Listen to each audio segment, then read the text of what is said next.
Ladies and gentlemen, ladies and gentlethems, welcome in to a beginner's guide or a series of tips for the latest released 4X game, Humankind. It just came out recently, about a week or so ago, and it is a lot of fun. However, speaking with people on stream and on YouTube comments and things like that, 4X games are undoubtedly one of the most difficult genres to get into. 4X standing for explore, expand, exploit, and exterminate, which means that you are responsible for the development of an entire civilization. You'll make decisions on economy, decisions on development, food, advancement, science and technology, research, and then you'll start doing diplomatic relations with other people. But what's cool about them is, unlike a typical strategy game like an RTS, for example, the victory conditions get a lot more convoluted, but they become more varied. You can win by becoming the most famous, or you can win by advancing technology. Even though your army is smaller, it's more advanced, right? Tanks will beat horses and things like that. So there's a lot of different ways you can win, and it opens up a lot of opportunities for players. But speaking with people, the 4X games are very difficult to get into for that reason. There's a lot to learn. There's a lot to know. And it does have this burden of knowledge when you first jump into one of like, how the heck am I supposed to play this game? So today I'm going to cherry pick some of the very basic things of Humankind that will help you get into the game, learn how the mechanics work without trying to overwhelm you with the advanced strategies or the advanced tactics. And that way you can start the process of learning for yourself. Because honestly, every time you play another round of a 4X game, you learn more, you gain more wisdom, you decide on going a different direction, or you realize some mistake you made. So there's a lot of learning, and that's part of the fun in playing the game. This video is more aimed at beginners who are new to the 4X genre or new to Humankind and just need a primer to get into the game and get started. So in the interest of demystifying the game, let's quickly run through what you're gonna land on. This is the main screen. You can go to your profile and you can customize a character, or you can use one of the characters that you're given for free, one of the templates. And this will show up as you go through the eras and change cultures. This will be your character as a mainstay. And essentially, this is what ties all of your different eras together, is just this main character. So if you want to make it look cool, make it your style, whatever, or just choose what you're given, you can do either. You can play alone with a mixture of AI opponents, or can play with multiplayer with human and or AI opponents. And you can get a lot of different experiences out of a game like Humankind. So if you have a lot of people but a big map, it plays differently than a lot of people and a small map, right? So the size of the map, how much land locking there is, what percentage of lakes and available resources and all that kind of stuff changes the game significantly, because it means that you will have different needs for traversal, and you also need different needs for research and development, right? You need to get boats to travel across water if there's a lot of them. So you can choose through all these, play with what you like, but just know that there's a lot of different experiences that come out of that. The pace tells you how fast you can develop. The faster the pace, the faster your things will develop. Blitz is really fast. You go through the eras really quickly. I like playing on slow because I like the subtle nuances of every era along the way, but you can choose those. And the difficulty is going to be how harsh the development of the civilization is in, how often your civilians mutiny against you, how often famine strikes, how often natural disaster strike, things like that. And these difficulties actually get very, very high. I've actually haven't even been able to beat or win on Empire yet, even against AI components. They get really, really good. So let's jump into game and see what we're up against. And bam, you land down, and this is where your path starts. 4X games are turn-based, so you don't have to worry about real-time actions going on. But there's a lot to consider when you land down. You will get into the Neolithic era as the first. If you play games like Civ, you know that era stars are super important. These are earned in various ways, and you need to collect enough of them to era up and advance your technology and your civilization to the next stage of development in human history, right? So if you're Neolithic, you're nomadic, you want to move to ancient and start developing settlements and things like that. And all of these will tell you the ways you can do it in each era. So in the very first era in Neolithic, you'll want to have increase your population, discover curiosities, which you'll see strewn about the map, and then hunt. So if you walk around and explore, here's a curiosity right here. Then you'll get a star from that, and boom, and you'll be able to enter a new era based on your difficulty and all that. So you'll have those there. And there are a lot of quality of life things in this game that make it very easy to play. You can click on your units and have them right click to make them move. It'll tell you how many turns it'll take before they reach the selection that you want. And right now, this map is invisible to me, right? So you want to explore as much as possible. The more you explore, the more curiosities you collect. The curiosities give you currency like gold, influence, and science, which allows you to develop your technologies. But your goal in the first Neolithic era is to hunt animals, gain population, and discover curiosities as you move through the world. When you've unlocked enough stars to move on to the next era, your top left will start glowing and you'll have these wreaths appear. When you're ready to enter a new area, you can choose. Now, there's reasons why you wouldn't air up right away. If there's things that, you know, because things get more expensive, or if you change cultures, you may gain or lose certain benefits. And so if you feel like you're about to finish something you want to finish in this era, it might be useful to stay for a little bit. I think for beginners, always just air up as soon as you have it. So you click that, and then you'll have a choice of different cultures based on the era. Only one of the players can pick the culture. So if they all pick a culture, that means that you're left with whatever's remaining. You click more details, and it'll tell you 3 different things about the culture. And this is going to seem like a crazy wall of text when you first start, but you basically have a unique passive to that culture, a unique building for that culture, and a unique unit for that culture. So these are things that only this culture gets, that no other culture gets. And then as you move up through the different eras, your passives will stay, and any buildings you've built or units you've made will stay as well. And so if you want to make us, that's kind of like the cool part about 4X games, is you develop a pathway through all the eras that benefit and develop your civilization the way you want it. So for example, the Nubians would get extra money. They have a pyramid that improves industry and money and has other benefits. And they are the only ones that have these archers that are very, very strong at archery. And you can see the benefits and stats down below. The muscle, the arm flexing is the unit strength. The arrow is how far it can move. And the curved arrow is how far it can hit other units from away. And the whole game is built on a tile system. So if it's 3 range, then you know you have 3 tiles away that you can shoot an enemy unit. Once you move into the ancient era, you can set up settlements and camps. So you want to explore for a spot that you think is really good. Then you have this button here, claim territory. The territory is delineated by these dotted white lines if it's unclaimed. So as you progress, you can see what territories are there. And then you'll see what resources are in the territory as well. So you can click claim territory. When you put down a territory, it'll tell you what benefit you'll get. And this will unlock the different areas of a settlement. Food and industry is the first thing you'll see from outposts. Food allows you to feed your citizens and grow your population. Industry improves how quickly you can develop new buildings, new districts, and things like that. So you want to find a balance between the two. But for 4X games, there's always alternate paths. Maybe you'll pick a path that's all population, so you need a lot of food and you get benefits for that, and make culture choices based on that. Or maybe you have an industry, like the Egyptians are very good as a first starting industry culture. You can select that and get more industry out of it. Once you're ready, you put it down, you'll get your first outpost. When you click on it, it'll tell you how long it'll take before that is done. And once it's done, you can evolve it into a city.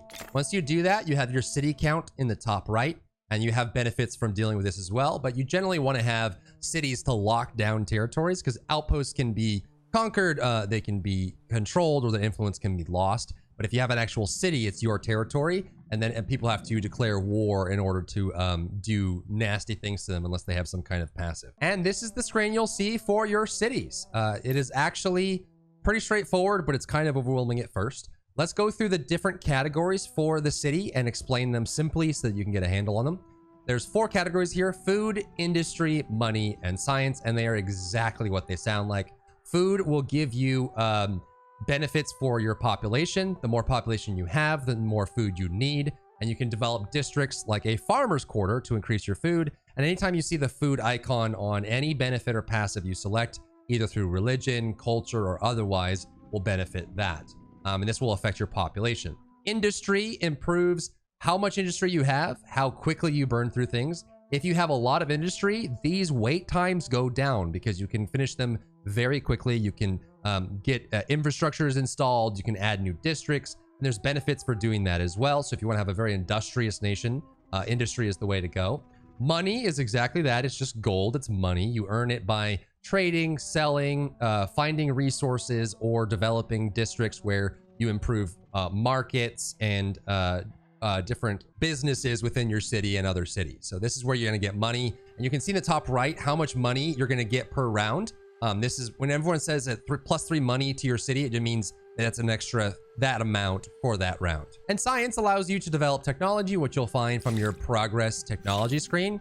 So all these unlock different things, and these go through the different eras. I'm not going to go through anything individually, but the more science you have, it is just a bar. It seems more complicated than that, but it's actually not. You'll see it up here. The amount of research you get is based on your science. When you get more science, it just progresses through. So even though this may take, if you see that this may take 9 turns to finish this, if you unlock more science through the different ways, if it says plus 10 science or things like that, it'll chunk into that bar and reduce the time. So if this is 9 turns, but then you discover something that gives you a bunch of science, this 9 turns could turn into 2 turns or 3 turns. So if you really need a specific breakpoint, like maybe you want to be the first one to get copper, which means you can start making, metal weapons and things like that, it can make a big difference, and then you can overtake someone that way. But it's really just the amount of science you have progresses those timers. When you click on a city, you have districts, infrastructures, units, and public ceremonies. These are typically quite expensive, but give you some kind of benefit. And you're really just lobbying your time between all your cities as you develop, deciding what is worth your time and what benefit you want. Say you want influence, then you might go for the pottery workshop right off the bat, which allows you to deal with influence. Or maybe you want your unique building that you get from your culture to have some benefit. But each city can only have 1 queue at a time. So if you place down this district, it's going to take 5 turns without any other influences to finish this district and add it to it. And then when you add a district, you can see it actually even suggests for you where you should put it. It lights it up white here and tells you how much you would get. So if I'm making a industry district, a maker's district, it'll tell me how much industry I'll get from just putting it there. And then it'll go to the queue and start developing that way. When you're dealing with your units, you'll deal with them in a turn-based strategy. If it's a white line, it means that it's going to be able to complete this move this turn. And if you just want to go ahead and get all your units to move forward and finish their actions, there's going to be a button down here that says order your army to complete its movements, and that'll make it go through and deal with all of that. If you ever run into combat, you'll have an option that'll tell you what the combat values are, and you can loosely use this to tell if you're going to win the fight or lose the fight. When you start a battle, you have the option to retreat, manual battle, or instant resolution. Genuinely instant resolution is not in your favor, but it's an easy way to just, if you feel like it's an easy win or you just don't want to deal with it, you hit that, it'll fight the battle for you, and then that's it, it's done. However, once you're comfortable, you can start doing manual battles, which you can also do automatically. It starts with a deployment phase where you can move your units around, and as you move between tiles, some tiles will have different benefits. You get benefits for having the high ground. If you're standing in trees and taking shots from archers, that tree cover will prevent the arrows from hitting you as much, and you'll have a reduction there. So you'll kind of have to learn through those steps and those processes to figure out what works best for you. When you're done with the deployment, you can end it, and then it's going to be a turn-based strategy where you can step through different tiles and attack the monster or attack the enemy army. And it'll tell you based on what range, the minimum amount of damage you'll do, the maximum amount of damage you'll do. It'll tell you what benefits you're getting. You can see, I'm getting +4 combat strength from high ground, and from being near my units, I'm getting a +1 for friendly units. So that's always a benefit. And you can kind of play with this if you want, or if you just want to see it go out by itself, you can hit automatic battle. And this might be a good way for you to start the game.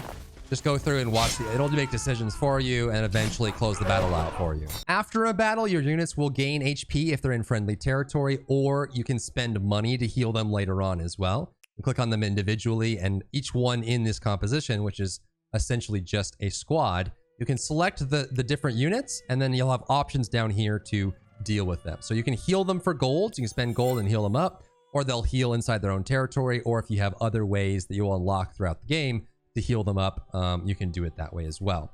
And if since you gain benefits for exploring all the time, if you really don't want to deal with that, there's a really cool option which is called auto explore, and you'll see it right here on the right side of the screen. You click that on, and the units will just spend their turn looking for curiosities, traveling around, making sure they don't die, and they'll trigger battles if they need to or whatever. But you can just set this on early, and this might be a great way to get into the game. Turn this on and let them explore while you work on your city. Unless you think someone's about to sabotage you, or you need to defend a siege that may be coming your way, it's always good to be exploring, discovering what resources exist. You can see there's silk over here. Silk will give me some benefits. Horses allow me to move forward once I've got the unlock for it.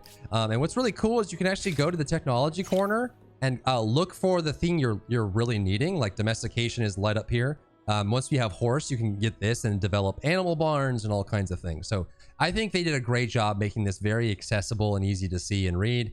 And even if you say, I just want wheels, you can click that and it'll queue up all the developments you need prior in order to get to the wheel, which would give you chariots and roads. So it's very easy to just click through and say, hey, I want this, move forward to that. Now, once you've researched the material or the resource that you want and you want to be able to develop on it, there will be new districts that appear. So you can click this and move this domestication area to get the horses. However, it's even easier. Again, very quality of life. There's a little pickaxe icon when you have what you need to develop it.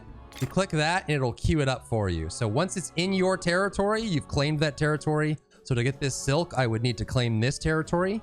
You can just get what you need for it and then hit the little icon above it, and then you can start claiming that. And once it's up, it'll give you that benefit, whatever it is that you need that for. And then other nations, empires, they can actually start requesting to trade with you to get that for them. Once you find a new nation, it'll unlock your diplomacy tab up here in the top left. Click on the nation you want to look at, and you'll have 4 tabs you can look at. Relations tells you the overall relation with that empire. Trade will tell you what they have available, strategics and luxuries, and you can buy things or export things to them here. Treaties will allow you to move up or down in diplomacy. So say you want to share maps with them, or you want to have open borders, or say that we're going to have a treaty, we're not going to attack each other. And if there's anything wrong, you can go to crisis. I'm not going to go through this right now, but you can actually just use this as a home base to figure out what you need. The important thing to know on your first few playthroughs is up here at the very top, war support. So this is actually how wars are won and lost. You need a certain amount of war support to declare war on someone. So when this goes up enough, you can be able to do that.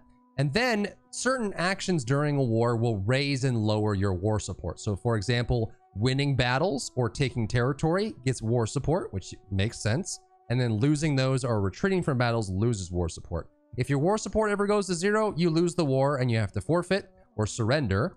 And if you get theirs all the way down to 0, or they decide to surrender, you can lock them out.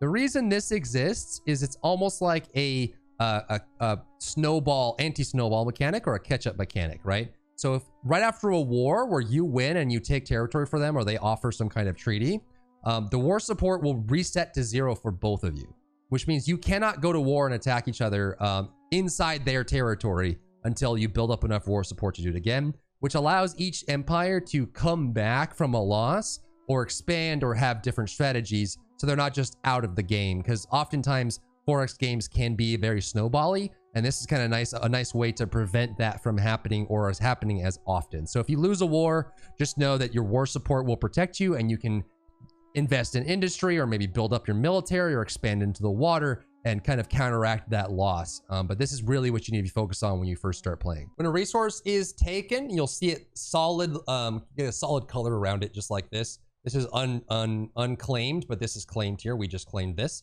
And this will give me that resource. So if we go to our trade tab, we can see that we have 1 horses available from our city. People can request to buy this from us, which means that they won't have control of it. But if they need to get horse-drawn carriages or chariots or things like that, they can pay you for the opportunity to have horses as an import, and you can kind of negotiate that deal as well. So it doesn't mean that if you don't have horses at your initial starting point, you won't be able to do anything.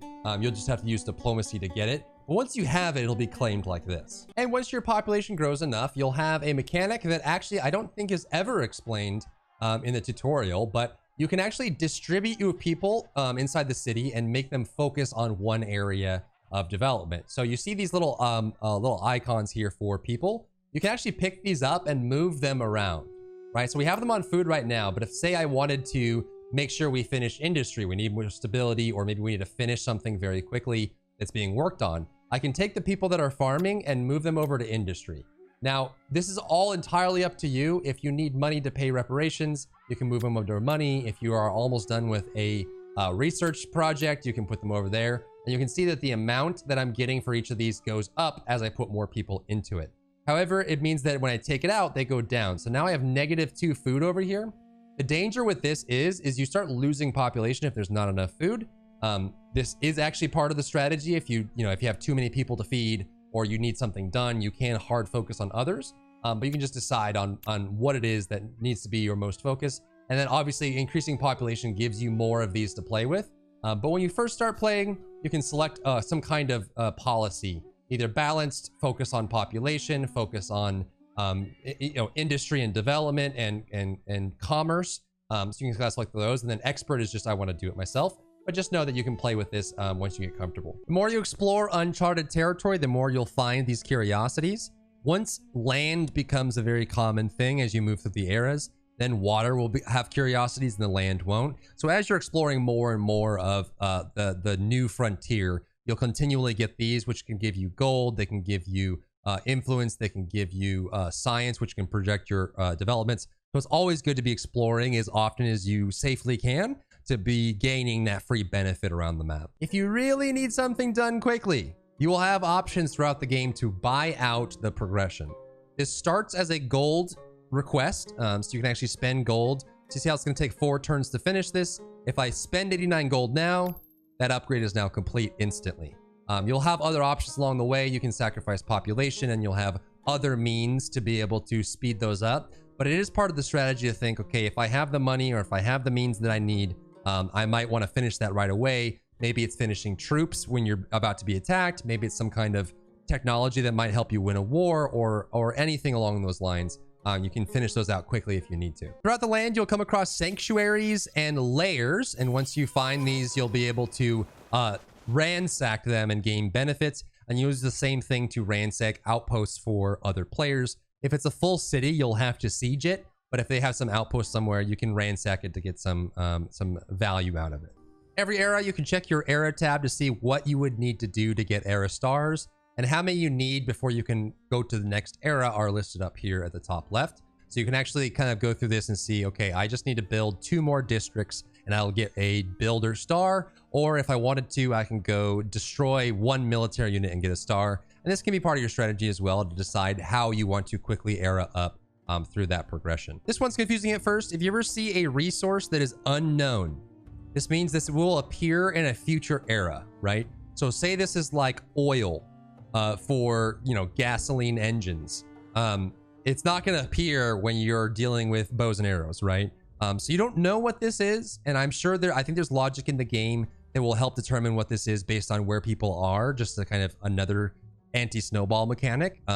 Do take a gamble every time you era up and say, okay, I'm going to invest in steam engines, but to do that, I need coal, right? But in order to find coal, I don't know it's there until I era up. So that's what these question marks mean. When you discover a new resource that you can't yet collect, if you hover over it, it'll tell you what you need. So for copper here, since we're still in the ancient era, you need to research the technology bronze working available during the ancient era. So we can go here and we look for the icon for copper. So all we need is get bronze working, and that'll allow us to mine this copper, which will allow us to get different units. And what resources are required are listed on the unit or the structure. Right here, see the chariot needs 2 copper in order to allow you to create it. And remember, it doesn't mean that you have to own 2 copper. You can actually have no copper in your territory. But if you buy 2 copper from 1 or more other nations, you'll be able to get that benefit as long as that trade route exists. Cultural wonders will be unlocked throughout the game, and they will be claimed by each